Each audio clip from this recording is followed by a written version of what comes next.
Subscribe చేసుకునేటప్పుడు పక్కనే ఉన్న గంట సింబల్ నొక్కి యాక్టివేట్ చేసుకోండి. ఆల్రెడీ సబ్స్క్రైబ్ చేసుకున్న వారు కూడా దయచేసి బెల్ బటన్ నొక్కి యాక్టివేట్ చేసుకోండి. ఉష్ణోగ్రతలు పెరిగిపోతున్నాయి. కాస్తంత వయసు మీద పడిన వారు ఉదయం 11 గంటలు దాటితే బయటకు రావడం గగనమైపోతుంది. ఇప్పుడే ఎలా ఉంటే మేలో ఎలా ఉంటుందో ఊహించడానికి భయం వేస్తోంది. ఇళ్లలో ఫ్యాన్లు ఉన్నా వేడిగాలి వేస్తుంటుంది.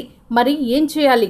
దీనికి పరిష్కారం ఏసీ కొనుగోలు చేయడం ఒక్కటే అని చాలా మంది దుకాణాలకు పరిగెట్టే పరిస్థితి. ఏసీ కొనడం అంటే మాటలా? కనీసం 30,000 చేతిలో లేనిదే నాణ్యమైన స్టార్ రేటింగ్ ఏసీ రాదు. పైగా రకరకాల కంపెనీలు, టన్నేజీ లెక్కలు, టెక్నాలజీ హోయిలు అన్నీ ఇన్ని కావు. ఏది ఎంపిక చేసుకోవాలో ఒక పట్టాన అర్థం కాదు. షోరూమ్కి వెళ్తే ఏసీలన్నీ ఒకేలా కనిపిస్తాయి. వాటి గురించి చెప్పేదెవరు? సేల్స్ మ్యాన్ చెప్పిన నిర్వహణ గురించి వివరాలు అడగాలంటే మొహమాటం. మరి కొత్తగా ఏసీ కొనుగోలు చేసేటప్పుడు పరిగణలో తీసుకున్న అంశాలేంటో ఇప్పుడు తెలుసుకుందాం. ఏసీలు 3 రకాలు. సాధారణంగా ఏసీలు 4 రకాలు కూడా. విండో ఏసీలు, స్ప్లిట్ ఏసీలు, టవర్, రూఫ్ ఏసీలు. మనం ఉపయోగించే గదిని బట్టి మోడల్ను ఎంచుకోవాల్సి ఉంటుంది. 75 టన్నేజ్ నుంచి 3 టన్నుల సామర్థ్యం వరకు Samsung, Voltas, Hitachi, డైకన్, LG, Godrej, Onida, carrier వంటి కంపెనీలు చాలా ఉన్నాయి. ఒకప్పుడు ఏసీ అంటే విండో ఏసీలే. గదిలో కిటికీ ఉంటే చాలు. పడక గది, హాల్, కార్యాలయం ఎక్కడైనా వీటిని సులువుగా అమర్చుకోవచ్చు. బ్లోయర్, కంప్రెషర్ పక్క పక్కనే ఉండడం వల్ల పనిచేసినంత సేపు శబ్దం వచ్చే అవకాశం ఉంటుంది. అందుకే వీటిని ప్రస్తుతం చాలా మంది వాడడానికి ఇష్టపడడం లేదు. ఇక విండో ఏసీలు పెట్టుకునే వీలు లేని వారంతా స్ప్లిట్ ఏసీలను అమర్చుకుంటున్నారు. దీనికి ప్రత్యేకంగా కిటికీలతో పనిలేదు.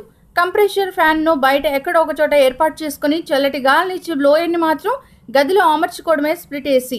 22 అడుగుల వరకు చల్లటి గాలినిస్తుంది. కంప్రెషర్ను బ్లోయర్ని కలపడానికి 4 మీటర్ల కాపర్ పైపులను ఇస్తారు. ఈ పైపును జాగ్రత్తగా చూసుకోవాలి. కంప్రెషర్ బయట ఉంటే ఎండకు, వానకు పాడవుతుందనే దిగులు అవసరం లేదు.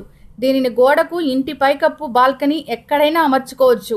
విండో ఏసీతో గది చల్లబడడానికి 30 నిమిషాలు పడితే స్ప్లిట్ ఏసీతో 20 నిమిషాలే పడుతుంది. టవర్ ఏసీలు అయితే రెస్టారెంట్కు, మీటింగ్ హాల్స్కు బాగుంటాయి. కిటికీలు లేని చోట గోడలకు ఏసీలు పెట్టుకునే ఏర్పాటు లేనప్పుడు టవర్ ఏసీలను ఏర్పాటు చేసుకోవచ్చు. 20 నుంచి 25 అడుగుల దూరం వరకు చల్లటి గాలి వీస్తుంది. 100 చదరపు అడుగుల విస్తీర్ణం ఉన్న గదికి 1 టన్ను సామర్థ్యం ఉన్న ఏసీ సరిపోతుంది. ఇక రూఫ్ ఏసీలైతే సీలింగ్కి అమర్చుకోవచ్చు. స్ప్లిట్ టవర్ ఏసీలకు మళ్ళీ కంప్రెషర్లను బయటకు ఏర్పాటు చేసుకోవచ్చు.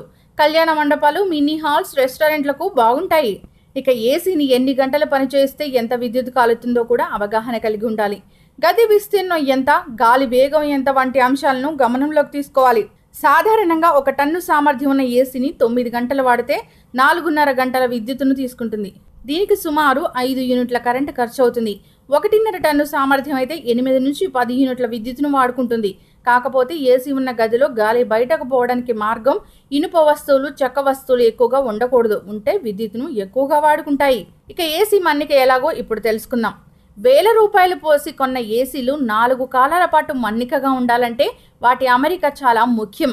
అన్ని రకాల ఏసీలకు వర్తించే కొన్ని నిర్వహణ చిట్కాలు ఉన్నాయి.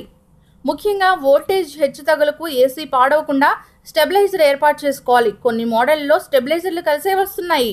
ఎంసీబీని తప్పనిసరిగా వాడాలి. కారణం ఏసీని ఆన్ చేసినప్పుడు ఒకేసారి ఎక్కువ కరెంటును తీసుకుంటుంది. అలాంటప్పుడు లోడ్ తట్టుకోవడానికి ఇవి పనికొస్తాయి. ఏసీలు ఉండే గదిలో వైరింగ్ 720 గేజ్ ఉండాలి. లేదంటే లోడ్ పెరిగి వైర్లు హీట్ ఎక్కుతాయి. షార్ట్ సర్క్యూట్ అయ్యే ప్రమాదం ఉంది. ఏసీని వాడుతున్నప్పుడు పంప్ సెట్లు, మైక్రోవేవ్ ఓవెన్లు, గీజర్లు వాడొద్దు. ఏసీ ఉన్న గదిలో తలుపులు, కిటికీలు మూసి ఉంచాలి. లేకుంటే లోపలి చల్లదనం బయటకు పోవడం వల్ల ఏసీ ఎంతసేపు పనిచేసినా గది చల్లబడదు. పైగా విద్యుత్తును ఎక్కువగా వాడుకోవడం వల్ల బిల్లు తడిసి మోపెడవుతుంది. ఇక విండో ఏసీలకైతే వెనక వైపున కనీసం 6 అంగుళాల స్థలం ఉండేలా చూసుకోవాలి. కంప్రెషర్కు గాలి చక్కగా తగిలితే భారం తగ్గుతుంది. లేకపోతే లోడ్ ఎక్కువ పడి ట్రిప్ అవుతుంది.